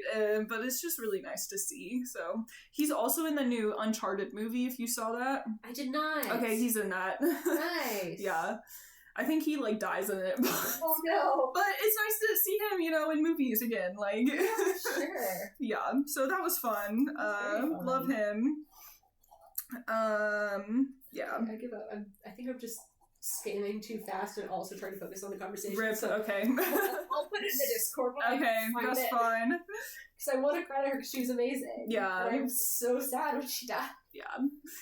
But another reason I'm going back to the theme of aging so much, but like why I like it so much is like we have seen like all the movies. Like we've seen Harrison Ford when he was young and like what all of them look like when they were young, and now you see them all when they're old. And it's like so strange because like you never really see that, and like because like usually it's like your parents follow you, but like no one sees you like fully like maybe like your siblings, you know, as you age throughout your whole lifespan. Yeah. And it's like these movies give us that, and it's just such, I think it's very like dramatic and very like meaningful and just very like wow. Like we can see all of that, and it's, I don't know, it's existential to me, but I like it, you know. It's good, but you don't see that very much, so yeah, no, I think it's fun to see all, not just like the actors, but also the characters change up and see how they change.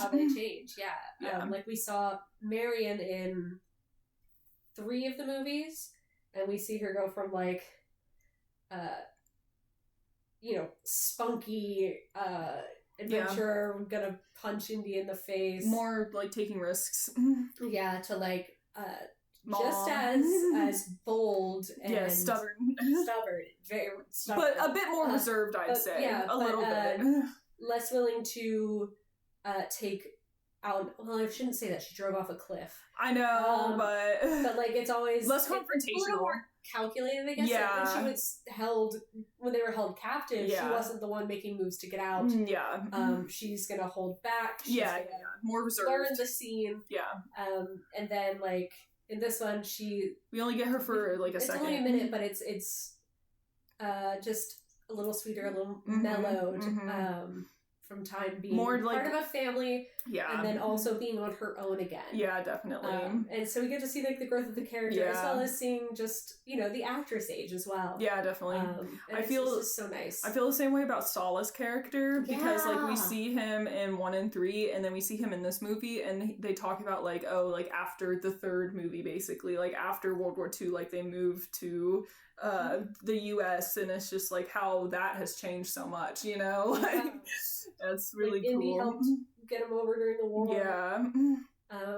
And now he's here with like his grandkids. The grandkids. He had so many kids too. So it's just like that's changed a lot. And you can see like he's not quite as overtly jubilant as he used to be. Like, less energy. Tired. Yeah.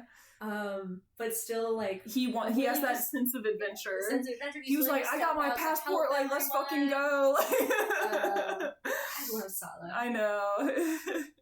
He's so good. Yeah, and I also like how he was like, we're Egyptian and we're American at this point. Like, that was cool. Both. Yeah.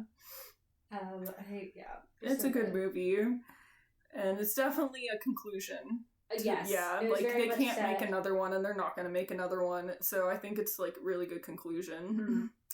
At first, I was honestly surprised it did not end with Indy staying in ancient Rome or ancient Greece. Really? Because I thought like that's a way you could solidly end with no way to continue the franchise past this. With Indy's stuck in ancient Greece. Yeah. With Archimedes in his like the classics, the ancients, what he's always studied and already has so much knowledge about, he would be like happy there for his last years. And I was genuinely surprised when Helena managed to drag him off, and I love that she did. But I was like, they were very close. Solid way like they were like convincing you that it was gonna happen. Yeah. But it would make a solid end because you can't continue the Indiana Jones without you can't have more time travel. Like so I thought I was very surprised when she did in fact drag him off. But I liked that too. I do too. Because again, it goes back to like you can't change the past. Like you cannot meddle in this. Like you can't do that. Like yeah. So I like that rule a lot. Me too. Yeah. It was. And then you got he now has Helena back in his life, and he can attempt to be the godfather like that he wasn't before, or at least he's not obviously gonna parent her, but he can be someone she like can a reach mentor. Out to. Yeah. And then they've got what's his name, Teddy, the kid. Yeah, something like that. I liked him. He was fun. The one question, the one scene where he goes to Helena and he's like, I thought we were doing this for all the wrong reasons. And she's like, we are. Like just mad that Indiana showed up and took over the show for the right reason. Right. Genuinely so funny. Those two are great. I don't know. I didn't really like Helena's character. I don't know. Oh, she's a bitch. She's the worst. I don't know. I just didn't like her. Yeah, she's kind of a horrendous person. Yeah.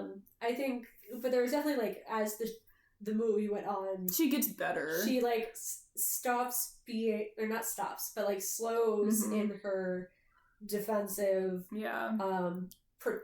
protect yourself first attitude, and starts remembering like, oh, I got into this for my dad. Yeah, for sure. And that starts leading more to that. And I'm not saying she's no, that person. Yeah. But there was more of that slant to her towards the end that I think can be... which is good. Which you want to see in a movie. Yeah, you can grow on that. Yeah, you want character development. Yeah. But she was just a bit annoying to me. I'm also biased just because I love that actress. I love Phoebe Waller-Bridge. I haven't seen her in, like, anything else. I never watched Fleabag. Like, she's so good in Fleabag. I've also just seen some of her, like, comedy. Which is just... I have not seen any of that, yeah. If I find a clip of that, I'll send it to you. But she's just, like... She's just so funny. I love her. Yeah, I, like, don't... This is, like, my only introduction to her. Like, I knew who she was, but, like, I've never seen anything with her, so... she's just really good at playing asshole characters. Yeah, I'm sure. And still making them charming. Yeah. Overall, I liked this movie, but it was sad. But in a good way. In a good way. One thing I super appreciated was how pathetic all the Nazis were. Yeah, they were definitely very pathetic. Mads was so pathetic. He was so pathetic. And good, like... It was great. Yeah. He was so busy being sad that the Nazis lost the war that he never, like, moved on. He never did, Like, just never bothered. Yeah. And then, like, the second he realizes, oh, I might be wrong about to, like, fly into the thing, he's like... turn around. Yeah. And then he's like, gets punched in the face once and starts crying. Yeah. It's like, I'm sorry. I thought you were the big bad Nazi man. Yeah. And then he had, like, Kleber, however you say his name, who was just, like, he was the, like, one with the stupid bleach blonde. Oh, yeah. What's his name? I think Kleber. No, like the actor. I've seen him in other stuff.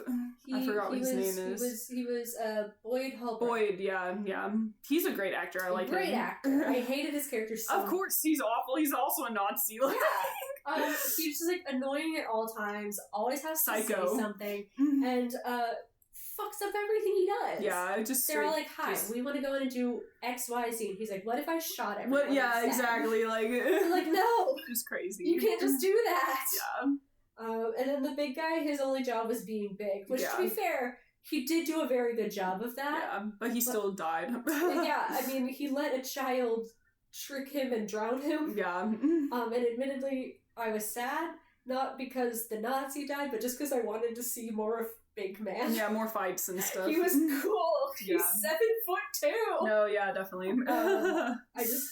We didn't get to see him, like, really do... Yeah, he died a bit early. Yeah, I was really fully expecting there to be, like, a final fight or something. Yeah, a bigger fight. With the big guy on the airplane tarmac. But, and we just never really utilized that. Yeah. But, his only skill was big. Yep. So... That was it. That's all that that's the Nazis. Yeah. But I like that because it's like you lost. Like there's no place for you still here. This? And it, like, because of, like, Project Paperclip or whatever, like, the US, like, repurposed the Nazis and scientists and stuff, and it's like, that is literally, like, all that you're worth, like, because you're a fucking Nazi. No one likes you. Exactly. Yeah.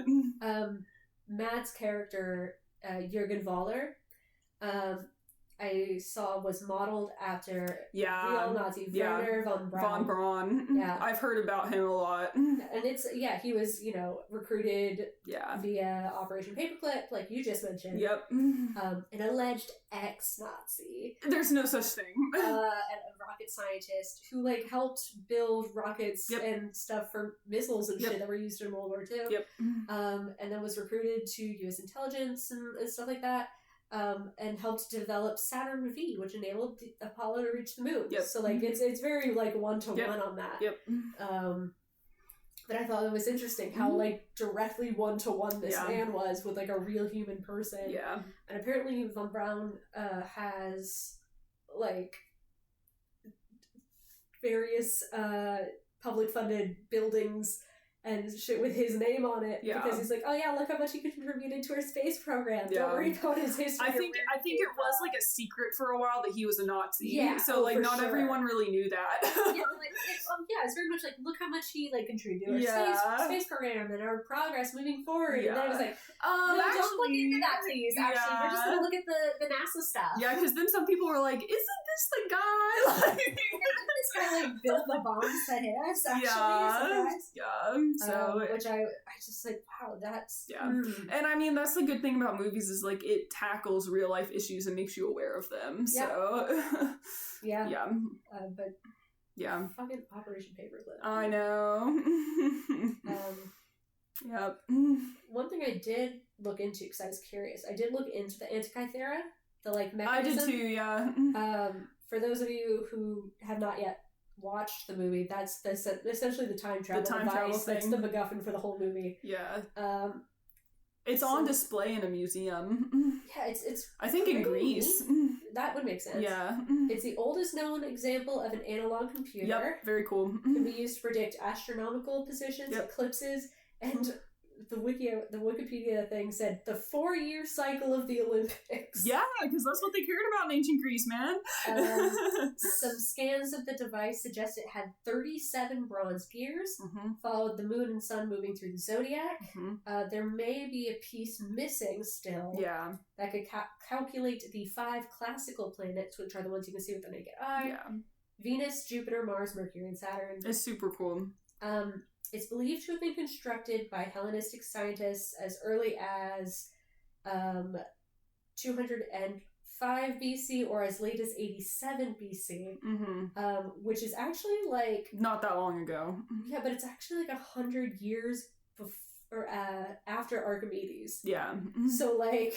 I mean, of course in movies they like fudge stuff, but... It feels wild that they're like, this is Archimedes' thing, and we love Archimedes so much, and we're gonna go meet Archimedes as he builds this device, and that's gonna like get us to travel to meet Archimedes. Yeah, it's not Archimedes. And it's like, this was 100 years after him. Yeah, I saw, like, I would listen to a podcast about it, and they were like, oh, it's probably just like some scientist guy that did it for like a private client, because it's like this is the only one, you know? Like they didn't find remnants anywhere else, so it's not like a common thing, you know, in the ancient world. So it's like it was just like a rich person who wanted all this information, and they're like, okay, I'll do that for you, I guess. Like I did see that it might have been inspired by or like loosely based on something that Archimedes did build, his astrolabe, I think. Okay. So they took something in his design of this other thing 100 years that would make sense, and then utilized that in their design. But it was very likely not Archimedes. No, for sure. It's like technically he's on the like earlier side of the potential range, but highly unlikely. Yeah, agree. It's a really cool thing. It is. I think they have it online of like you can like mess around with it and see how it works. Like if you set the dials to a certain thing, like they have an online version of it. So I'm gonna have to find that. Yeah, no, I'm pretty sure that's possible. So I think so. I love it. Yeah, I mean it looked really cool. I did love how when Voller in the movie like put the two pieces together and then just starts twisting things. It's like, how do you know what to do? How to utilize this more than just as a normal like device? How do you know how to make this turn into a time machine? No, for sure. Like, in what world does just twisting this make it not just tell you where the sun is? Yeah, exactly. But whatever, what do I know? Movie logic. Yeah. But it's a fun movie. It is good. It's a good movie. It's just like I have to be in the right mindset to watch it, you know? Oh yeah. Like I have to be prepared to watch it. I did super love that it in the end, when it's just Indy and Mary in the apartment and they revisit the kissing thing. Hurt. That was it hurts everywhere. Well, where doesn't it hurt? And she points to her elbow. Yeah, because that's what he did. Shoulder, and then they kiss on the leg. They're so cute. And I was like, because at first I thought it was gonna like do it again where he said it. Yeah. But then he did it for her. It's so cute. And it was so sweet. It's very sweet. Like I just love that. Like growing old together and like and just still having your like your in-jokes. Yeah, and your love for little each other. Sweet things. It's very cute. That you share. And it's like, even if things aren't the same as they were, like, we can still, like, be together in a fun way. Like, yeah. It was very cute. I'm happy how they did that. Same. Yeah, it was a good movie. So, love the whole thing. So. I have a few tiny notes. Okay. Just things that are in all of the movies. Okay. Because there were some things that are like always consistent. I mean, obviously, themes. like Indy with the hat. And the hat, the whip, the snakes. You always kind of open up, I think with one of them didn't. I think the fourth one didn't, but they always open up with the silhouette of him. Ah, yeah. To be fair, the third one opened up with the silhouette of the man that Indy aspired to be. Yeah. But I count it. The fourth one, like, is a silhouette of, like, his head, like his hat. Yes. Against the car. To, like, him tumbling out of a car, so you don't see his silhouette. Well, again, like, in that, like, you see his head silhouette. You don't see his full silhouette. One thing that the movies all have is the Wilhelm scream used absurdly obviously. Okay. Most movies use it subtly or in the background. You can always tell when the Wilhelm scream is being used. What is that? It's like a sound effect. Okay. Of a scream. Okay. That has been in use since like the 30s. Or cool. Like since like very early in sound movies. That's cool. And it's very distinct. I'll play it for you sometime. Okay. But usually people like kind of most movies will have one. If there's any kind of screaming going on, because it's just very funny sounding, and they're like, I can sneak it in here. They don't sneak it. And I'm pretty sure some of them use it multiple times. Okay. Because I swear I hear it like 2 or 3 times in these movies. Yeah, you'll have to send me a clip because like I don't know what that sounds like. It's so funny. The inaccurate maps during travel. Oh yeah. I don't know if they get more accurate in the like 4th and 5th, but in the early ones they're very inaccurate. Yeah, just like the proportions. It's so long. It's so funny. The Indy being terrible at archaeology I've already talked about. And then the last one I noted was that the baddie always takes themselves out, or their greed for the MacGuffin. Yeah, it's like that's a very like moral message. Like it's very fun. Yeah, you played yourself, sort of thing. Like you karma, basically. Which those are my thoughts on just like these are things that are very consistent. Which is nice to see. Yeah, I like it a lot. So. Love these movies. They're fun. They're a good time. This is y'all's sign to watch them. Especially now, it's more inspiring to me to watch them now. If like, we can fight the Nazis. We can do it's pretty cathartic, admittedly. It's so cathartic. Like, it's so nice. So, watch them. Let us know what you think about all of them. If you disagree with us, let us know. We would love to have other opinions. So. Reminder that you can follow us on various socials where we post hints about the episode. When we record, we post hints about what we're recording about so you can guess what our upcoming topic is. And then if you join the Patreon, you get access to our Discord where we send in bunches of memes about all the things we've talked about before. Or like fan art we see. We just put everything in there. Just everything. There's so much it's in very here. Organized. I like it. I like it organized. We worked hard to keep it organized. Yes. But and let us know if you have any topics you want us to talk about. Yeah, we'll put it on the list. Absolutely. But I think that's all we got. Yeah, thanks for keeping with us with this almost 2-hour-long episode. Is it really? Yes. Oh my god! Thank but it's like we can't really split it because it all goes together. But so I'll drop it. So sorry for being so long. Number like halfway, like you're welcome for this long episode, but like we're sorry. We're sorry. We just have a lot to say, but we have strong feelings. It's fine. Yeah, but thanks for listening, and we'll see y'all next time. Yeah, tell us we're right, tell us we're wrong. Share our passion. Bye. Bye.